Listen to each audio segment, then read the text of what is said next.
បាទសូមជម្រាបសួរអស់លោកស្រីនិងជាទីរាប់អានថ្ងៃនេះគឺខ្ញុំនឹងជម្រាបជូនអំពីការដាក់ដំណើរការថ្មីមួយទៀតនៅលើកាតសម្រាប់ជនអន្តោប្រវេសន៍នៅសហរដ្ឋអាមេរិកនេះគឺជាឱកាសមួយឬក៏ជាដំណឹងមួយសម្រាប់អស់លោកស្រីដែលគាត់មានបំណងចង់ទៅរស់នៅសហរដ្ឋអាមេរិកនោះគឺរដ្ឋបាលរបស់លោក Donald Trump នេះគាត់ដាក់ចេញនៅកាតមួយឈ្មោះថា Trump Gold Card អញ្ចឹង Trump Gold Card នេះគឺជាកាតមួយសម្រាប់ធ្វើការកំណែទម្រង់នៅយន្តការអន្តរប្រវេសន៍របស់សហរដ្ឋអាមេរិកដែលកន្លងមកហ្នឹងអ្នកដែលទៅរស់នៅសហរដ្ឋអាមេរិកគាត់តែងតែចង់បានកាតមួយឈ្មោះថា Green Card ណាគឺកាតពណ៌បៃតងជាកាតដែលគេឲ្យស្នាក់នៅសហរដ្ឋអាមេរិកហើយនឹងមានសិទ្ធិក្នុងការ apply ឬក៏បំពេញណាបែបបទដើម្បីទទួលបានជាសញ្ជាតិជាពលរដ្ឋរបស់សហរដ្ឋអាមេរិកទៅតាមលក្ខខណ្ឌដែលបានកំណត់ដោយរដ្ឋបាលនីមួយៗនោះឥឡូវនេះគឺជាការថ្មីដែលលោក Donald Trump គាត់បានធ្វើកំណែទម្រង់នៅបញ្ហាអន្តរប្រវេសន៍របស់សហរដ្ឋអាមេរិកនេះគាត់បានដាក់ចេញកាតដែលឈ្មោះថា Trump Gold Card ហើយ Trump Gold Card នេះគឺជាកាតដែលមានពីរបែបគឺមួយគេហៅថាសម្រាប់ប្រជាពលរដ្ឋដែលគាត់ទៅរស់នៅសហរដ្ឋអាមេរិកគាត់ចង់ទៅរស់នៅអាមេរិកជាលក្ខណៈបុគ្គលហើយមួយទៀតគាត់ចង់ទៅរស់នៅបែបគេហៅថាធ្វើពាណិជ្ជកម្មអញ្ចឹងគាត់មានសិទ្ធិ apply យកសញ្ជាតិទៅតាមនីតិវិធីដែលរដ្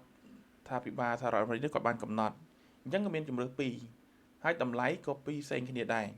ខាងក្រោមនេះគឺជាព័ត៌មានលម្អិតស្ដីអំពី Trump Gold Card បាទ Trump Gold Card ត្រូវបានគេដាក់ឲ្យដំណើរការដោយផ្ដល់នៅអន្តោប្រវេសន៍ឆាប់រហ័សនៅក្នុងតម្លៃ$1 លានកាលពីថ្ងៃពុធប្រធានាធិបតីសហរដ្ឋអាមេរិកលោក Donald Trump បានប្រកាសដាក់ឲ្យប្រើប្រាស់ជាផ្លូវការនៅទឹកធការកាតមាសដែលភាសាអង់គ្លេសឲ្យឈ្មោះថា Gold Card របស់លោកដែលជាច្រកអន្តោប្រវេសន៍ថ្មីមួយដែលអនុញ្ញាតឲ្យជនបរទេសបង់ប្រាក់$1 លានដើម្បីពន្លឿនការស្នើសុំទឹកធការរបស់ពួកគេឬសម្រាប់ក្រុមហ៊ុនត្រូវបង់ប្រាក់$2 លានដើម្បីធានាពលករបរទេសដែលពួកគេចង់នាំយកមកសហរដ្ឋអាមេរិកនោះលោកប្រធានាធិបតីសហរដ្ឋអាមេរិកលោក Donald Trump បានមានប្រសាសន៍នៅក្នុងព្រឹត្តិការណ៍តុកមូលនៅឯសេតវិមានថាពិតជារំភើបណាស់សម្រាប់ខ្ញុំនិងសម្រាប់ប្រជាជាតិដែលយើងទើបតែបានដាក់ឲ្យដំណើរការ Trump Gold Card នេះនៅក្នុងគេហទំព័រ trumpgoldcard.com បានបើកដំណើរការនៅរសៀលថ្ងៃពុធនិងមានរួមបញ្ចូលទាំងដំណភ្ជាប់ទៅកាន់ពាក្យស្នើសុំផ្លូវការដោយសន្យានឹងផ្ដល់សិទ្ធិស្នាក់នៅសហរដ្ឋអាមេរិកនៅក្នុងរយៈពេលដ៏ខ្លីបំផុតគេហទំព័រផ្លូវការបានសរសេរថាសម្រាប់ការបង់ថ្លៃសេវាដំណើរការឯកសាររបស់នាយកដ្ឋានសន្តិសុខមាតុភូមិចំនួន$15,000និងការបង់ប្រាក់ចំនួន$1 លានបន្ទាប់អំពីទទួលបានការអនុម័តទៅលើការត្រួតពិនិត្យប្រវត្តិរូបលោកអ្នកនឹងទទួលបានសិទ្ធិស្នាក់នៅសហរដ្ឋអាមេរិកក្នុងរយៈពេលដ៏ខ្លីបំផុតជាមួយនឹង Trump Gold Card នេះនៅក្នុងបទសម្ភាសន៍ជាមួយនឹងសារព័ត៌មាន The Fox News កាលពីថ្ងៃប្រហ័សរដ្ឋមន្ត្រីក្រសួងពាណិជ្ជកម្មលោក Howard Lutnick បាននិយាយថាកម្មវិធីនេះនឹងធានាថានេះជាកម្មវិធីដែលធានាបាននៅមនុស្សល្អបំផុតដែលចូលមករស់នៅក្នុងសហរដ្ឋអាមេរិកពួកគេមានសមត្ថភាពសេដ្ឋកិច្ចនៅក្នុងការជំរុញសេដ្ឋកិច្ចរបស់ពួកយើងលោកក៏បានពិពណ៌នាអំពីថាតើកាតដ៏មានឥទ្ធិពលជាងកាតបៃតងនេះដែលអនុញ្ញាតឲ្យជនអន្តោប្រវេសន៍រស់នៅនិងធ្វើការជាអចិន្ត្រៃយ៍នៅក្នុងសហរដ្ឋអាមេរិកដំណើរការកាតនេះត្រូវការចំណាយរយៈពេលប៉ុន្មានយោងទៅតាមគេហទំព័រនេះនៅពេលដែលឯកសារស្នើសុំត្រូវបានដាក់ចូលរួចរាល់ដំណើរការនេះនឹងចំណាយពេលជាច្រើនសប្តាហ៍និងរួមបញ្ចូលការសម្ភាសន៍មួយតម្លៃសេវាបន្ថែមជូនក្រសួងការបរទេស អាចនឹងត្រូវបានអនុវត្តអាស្រ័យទៅលើអ្នកដាក់ពាក្យគេហទំព័របានបញ្ជាក់ថាអ្នកដាក់ពាក្យនឹងត្រូវចូលរួមការសម្ភាសទិដ្ឋាការនិងដាក់ជូនឯកសារបន្ថែមណាមួយឲ្យបានទាន់ពេលវេលាគេហទំព័រក៏បានកត់សម្គាល់ថាអ្នកដាក់ពាក្យដែលជោគជ័យនឹងទទួលបានឋានៈជាអ្នកស្នាក់នៅអចិន្ត្រៃយ៍ស្របច្បាប់នៅក្នុងនាមជាអ្នកកាន់ទិដ្ឋាការ EB1 ឬក៏ EB2 ដែលជាទិដ្ឋាការផ្អែកទៅលើការងារផ្ដល់ជូនបុគ្គលដែលមានសមត្ថភាពអស្ចារ្យឬក៏សមត្ថភាពពិសេសរដ្ឋបាលរបស់លោក Donald Trump ក៏គាត់បានបង្ហាញអំពីកាតផ្លាទីនដែលនឹងចេញក្នុងពេលឆាប់ៗនេះដែរ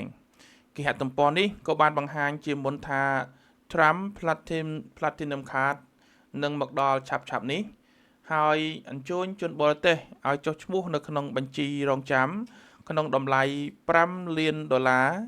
រដ្ឋបាលសន្យាថាអ្នកដាក់ពាក្យដែលមានសិទ្ធិនឹងអាចស្នាក់នៅសហរដ្ឋអាមេរិករហូតដល់270ថ្ងៃដោយមិនជាប់ពន្ធអាមេរិកនៅលើប្រាក់ចំណូលដែលមិនមែនជារបស់សហរដ្ឋអាមេរិកជនបរទេសអាចចុះឈ្មោះឥឡូវនេះដើម្បីធានាកន្លែងរបស់ពួកគេនៅក្នុងបញ្ជីរងចាំសម្រាប់ Trump Platinum Card នៅពេលដែលដាក់ឲ្យដំណើរការនិងក្រោយពេលបង់ថ្លៃសេវាដំណើរការទៅឲ្យយុវដ្ឋានសន្តិសុខមាតុភូមិរបស់សហរដ្ឋអាមេរិកចំនួន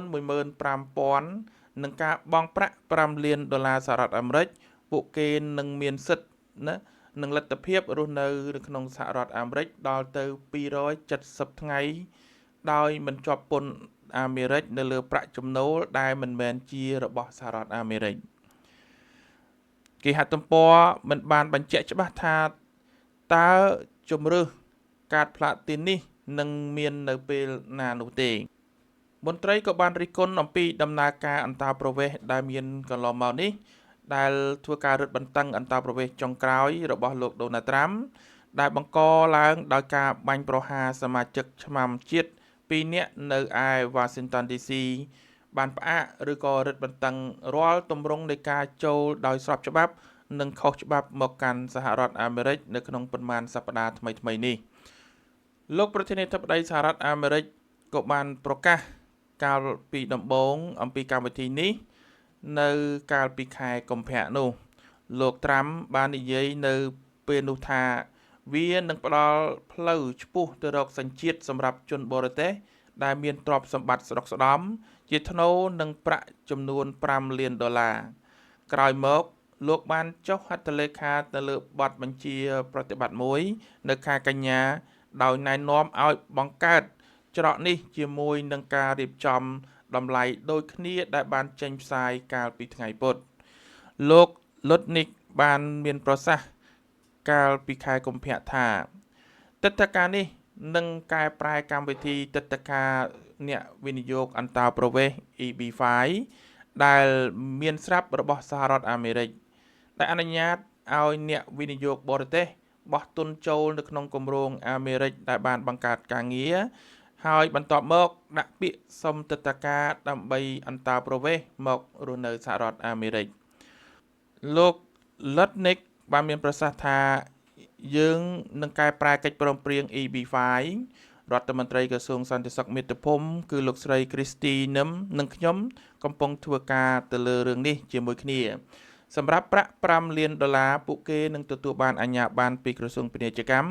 បន្ទាប់មកពួកគេនឹងធ្វើការវិនិយោគដ៏ត្រឹមត្រូវមួយអ្នកជំនាញច្បាប់អន្តោប្រវេសន៍ធ្លាប់បាននិយាយថាការបញ្ចប់កម្មវិធី EB5 ឬក៏ការផ្លាស់ប្ដូរវាគួរឲ្យកត់សម្គាល់និងតម្រូវឲ្យមានការអនុម័តពីសភាទោះបីជាមានសំណួរជាបន្តបន្ទាប់អំពីរបៀបដែលផែនការនេះនឹងត្រូវបានអនុវត្តក៏ដោយក៏លោកត្រាំបានលើកឡើងថាកាតនេះរាប់លាននឹងត្រូវបានលក់ចេញហើយលោក Lutnick បាននិយាយកាលពីខែកុម្ភៈថាផែនការនេះអាចប្រមូលបានប្រាក់រហូតដល់$1 trillion សហរដ្ឋអាមេរិកដើម្បីសងបំណុលជាតិលោកធ្លាប់បានរិះគន់ដំណើរការនៃកាតបៃតងដែលអនុញ្ញាតឲ្យជនអន្តោប្រវេសន៍រស់នៅនិងធ្វើការជាអចិន្ត្រៃយ៍នៅសហរដ្ឋអាមេរិកដោយអះអាងថាវាបង្ខំឲ្យប្រទេសនេះ ទទួលយកជនអន្តោប្រវេសន៍នៅក្នុងកម្រិតទាបបំផុតលោកលនិចបាននិយាយថាយើងនឹងទទួលយកតែមនុស្សដ៏អស្ចារ្យដែលស្ថិតនៅកម្រិតកំពូលតែប៉ុណ្ណោះបាទនេះគឺជាអត្ថបទដែលឆ្លុះបញ្ចាំងអំពីបញ្ហាអន្តោប្រវេសន៍នៅសហរដ្ឋអាមេរិកដោយលោកប្រធានាធិបតីសហរដ្ឋអាមេរិកដូណាល់ត្រាំហ្នឹងគាត់បានចេញច្បាប់រឹតបន្តឹងអន្តោប្រវេសន៍ពីព្រោះថាបងប្អូនដឹងហើយថាច្បាប់អន្តោប្រវេសន៍របស់សហរដ្ឋអាមេរិកនេះគឺមានគោលបំណងមួយទាញយកជនអន្តោប្រវេសន៍ពីក្រៅប្រទេសឲ្យទៅរស់នៅហើយច្បាប់មួយនេះវាផ្អែកទៅលើគោលនយោបាយឬក៏ទស្សនៈរបស់ថ្នាក់ដឹកនាំឬក៏ប្រធានាធិបតីរបស់សហរដ្ឋអាមេរិកដែលគាត់ចង់ពីរាជការមួយទៅរាជការមួយមានការផ្លាស់ប្ដូរហើយដែលឡែកនៅក្នុងរាជការរបស់លោកដូណាល់ត្រាំនេះក៏បានកែប្រែនៅច្បាប់អន្តោប្រវេសន៍នេះមួយឡើងវិញគឺលោកបានបង្កើតណាគេហៅថាកាតមាសសម្រាប់លោកត្រាំនឹងតែម្ដងហើយដាក់លុយ1លានបានមានសិទ្ធិរស់នៅសហរដ្ឋអាមេរិកហើយបងប្អូនកុំរំពឹងថាគ្រាន់តែមានលុយក៏មានសិទ្ធិរស់នៅសហរដ្ឋអាមេរិកហើយដោយមិនបានសិក្សាទៅលើបញ្ហាអ្វីនោះគឺមិនមែនទេមានន័យថាទោះលោកអ្នកមានលុយ1លានឬក៏5លានដើម្បីបំពេញលក្ខខណ្ឌការងារទាំងអស់ហ្នឹងក៏ដោយក៏ច្បាប់គេហៅថាផ្សេងត្រូវតែ apply មិនមែនមាន1លានហើយ apply ទៅបានរស់នៅអូតូទេមានថាគេត្រូវសិក្សាអំពី credit យើងដូចគ្នាដដែលដូចដែលយើង apply visa ផ្សេងនៅក្នុងពេលកន្លងមកអញ្ចឹងហើយគោលបំណងរបស់លោកដូណាល់ត្រាំគឺចង់បានមនុស្សដែលមានជំនាញទៅនៅសហរដ្ឋអាមេរិកគាត់អត់ចង់ឲ្យបានមនុស្សគេហៅថាចេះតែទូទៅទេយើងដឹងហើយកន្លងមកសហរដ្ឋអាមេរិកមានគេហៅថាឆ្នោតមិនអញ្ចឹងចាប់ឆ្នោតមួយឆ្នាំប្រហែល1000នាក់5000នាក់ទៅនៅសហរដ្ឋអាមេរិកអញ្ចឹងមានការដាក់ឆ្នោតរស់នៅអញ្ចឹងអ្នកជាប់ឆ្នោតជួនកាលហ្នឹងគាត់ជាប់ឆ្នោតមិនមែនទៅលើសមត្ថភាពអីធំដុំអីមិនអញ្ចឹងជួនកាលគាត់រៀនអត់ទាំងចប់នៅ high school នៅវិទ្យាល័យនៅអីផងគាត់ក៏ជាប់ទៅគាត់បានទៅនៅទៅហ្នឹងដោយសារដាក់ឆ្នោតប៉ុន្តែរាជការបន្តបន្ទាប់ពីវិធាននាយមួយទៅវិធាននាយមានការកែប្រែមានន័យថាគាត់មានការកែប្រែពីកម្រិតនៅក្នុងការដាក់ពាក្យអ្នកដែលដាក់ពាក្យទៅនៅសហរដ្ឋអាមេរិកនេះក្នុងកំឡុងពេលដូចជាលោកអូបាម៉ាគាត់បានកែប្រែមួយមានថាអ្នកដាក់ពាក្យ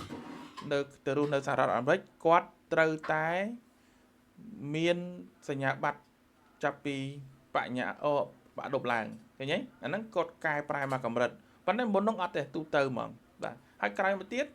ចាប់ផ្ដើមកែប្រែគឺរកអ្នកដែលចេះដឹងខ្លាំងទៅចូលទៅសហរដ្ឋអាមេរិកគឺលែងឲ្យទូទៅឲ្យអ្នកដែលអត់មានជំនាញចូលទៅហើយបាទអ្នកអត់មានជំនាញចូលទៅហើយអញ្ចឹងក្នុងកម្រិតនេះក៏ដូចគ្នាដែរតាំងកពិតគាត់និយាយថា$1លានហ្នឹងគឺជាតម្លៃនៅក្នុងការដាក់ដើម្បីមានសិទ្ធិទៅក្នុងទទួលបានកាតហ្នឹងប៉ុន្តែលក្ខខណ្ឌផ្សេងច្រើននឹងត្រូវបានអនុវត្តបាទបើយោងទៅតាមសម្ដីរបស់លោករដ្ឋមន្ត្រីក្រសួងសន្តិសុខជាតិនោះគាត់ថាម៉េចគាត់ត្រូវការមនុស្សដែលមានជំនាញដ៏អស្ចារ្យមួយអញ្ចឹងវាអត់ខុសពីគេហៅថានៅអូស្ត្រាលីគេមានវីសាសម្រាប់អ្នកមានទេពកោសល្យណាបាទអ្នកមានទេពកោសល្យដែលមានអ្នកជំនាញច្បាស់លាស់ហ្នឹងក៏គេមានវីសាយ៉ាងដែរអញ្ចឹងដូចគ្នា Trump Gold Card នេះក៏ដូចគ្នាដែរគឺយើងអត់ទាន់បានលម្អិតអំពីលក្ខខណ្ឌលម្អិតស្អីនោះទេព្រោះគាត់ទើបនឹងចាប់ផ្ដើមដំណើរការកាតនេះក៏ប៉ុន្តែបើតាមសម្ដីរបស់រដ្ឋមន្ត្រីក្រសួងសន្តិសុខមាតុភូមិហ្នឹងបាទគឺគាត់ចង់ឲ្យអ្នកដែលមានជំនាញដ៏អស្ចារ្យមួយចូលទៅមានយកតែអ្នកជំនាញណាយកតែអ្នកជំនាញទៅធ្វើការទៅរស់នៅសហរដ្ឋអាមេរិកនោះលែងយកអ្នកដែលមានអត់រៀនអត់ចប់ឬក៏រៀនចប់បញ្ញាបត្រឬក៏ស្អីទៀតហើយគឺតើតែមាន specific skill ច្បាស់លាស់ទើបទៅរស់នៅក្នុងសហរដ្ឋអាមេរិកបានបាទនេះព្រោះគេចង់បំបត្តិណា EB5 ណាកាត់ការងារគេហៅថា visa ការងារដែលមានកន្លងមកណាបាទគេចង់ជំនួសហ្នឹងព្រោះ EB5 ហ្នឹងមានន័យថាម៉េចដូចជាបងប្អូនចង់ទៅរស់នៅសហរដ្ឋអាមេរិកហ្នឹងបងប្អូនទៅរកដាក់ពាក្យស្នើសុំនៅសហរដ្ឋអាមេរិកទៅដាក់ពាក្យក្រុមហ៊ុនទៅឲ្យតែក្រុមហ៊ុនគេធានាបាទអញ្ចឹងនេះគឺវា នឹងបំបត្តិ EB5 នឹងទៅអនាគតនឹងឯងបាទអរគុណច្រើននេះគឺជាព័ត៌មានពាក់ព័ន្ធជាមួយនឹងvisa របស់សហរដ្ឋអាមេរិកណាពាក់ព័ន្ធជាមួយបងប្អូនដែលមានបំណងចង់ទៅរស់នៅសហរដ្ឋអាមេរិកគឺតាំងតែងនៅក្នុងកំឡុងពេលលោក Donald Trump កាន់អំណាចនៅអាណត្តិទី2នេះមានន័យថាតឹងរឹងណាស់ពិបាកក្នុងការទៅរស់នៅហើយបងប្អូនសម្បីតែការសម្ភាសការអីក៏មានការពិបាកតាំងជាងមុនហើយអានេះគឺជាគោលការណ៍មួយរបស់ប្រធានាធិបតីគាត់ចង់ឲ្យបានមនុស្សដែលខ្លាំងទៅរស់នៅសហរដ្ឋអាមេរិកអ្នកមានទៅរស់នៅសហរដ្ឋអាមេរិកលែងយកអ្នកក្រលែងយកអ្នកអត់ចេះនិយាយរួមអញ្ចឹងចង់ទៅនៅសហរដ្ឋអាមេរិកមានហើយចេះទៀតបាទហើយកុំភ្លេចណាមានលក្ខខណ្ឌហ្នឹងក៏អត់បានដែរគឺ apply តាំងរឹងណាស់បងប្អូនកុំគិតច្រឡំថាឲ្យតែមាន5លានឬមានតែឲ្យមាន1លានដុល្លារអីអាចទៅនៅរស់នៅសហរដ្ឋអាមេរិកបានអត់ទេ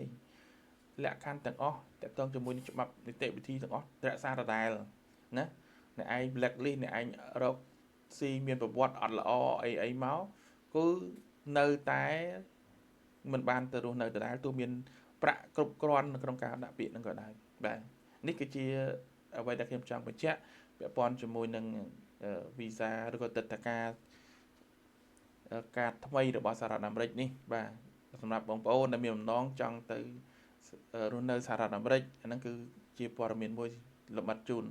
អរគុណច្រើនដោយសារពេលវេលាក៏យើងដល់កំណត់ហើយសូមអរគុណសម្រាប់ការទស្សនានៅវីដេអូតាំងពីដើមរហូតមកដល់ចប់នេះហើយខ្ញុំបាទសូមអរគុណសម្រាប់ការ like ការ share រួមជាពិសេសសម្រាប់ការ subscribe នៅYouTube channel របស់ខ្ញុំបាទរួមជាមួយនឹង follow page Facebook របស់ខ្ញុំបាទហើយខ្ញុំបាទសូមអរគុណព្រោះជាការលើកទឹកចិត្តមួយដ៏សំខាន់សម្រាប់ការធ្វើមេត្តារបស់ខ្ញុំអរគុណច្រើនខ្ញុំបាទសឿនស្រស់សូមជម្រាបលា